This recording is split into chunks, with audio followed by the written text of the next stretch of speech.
warahmatullahi wabarakatuh.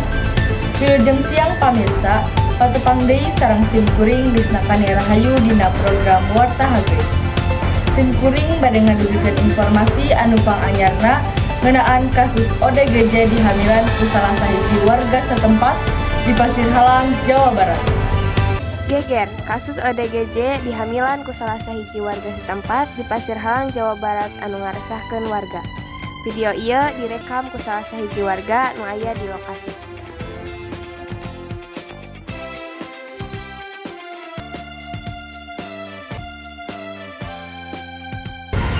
Di dieu tos nyambung sareng rerencangan abdi anu parantos di lokasi.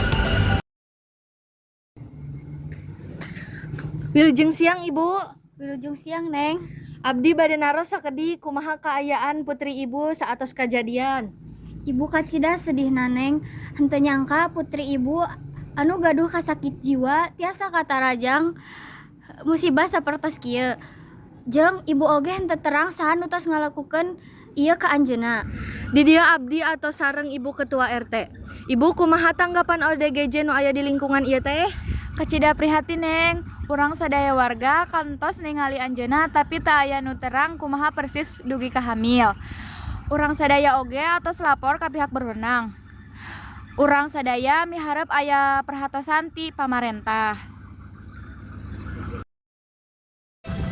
Sakitu wae ti simkuring balik deui ka studio. Hatur nuhun.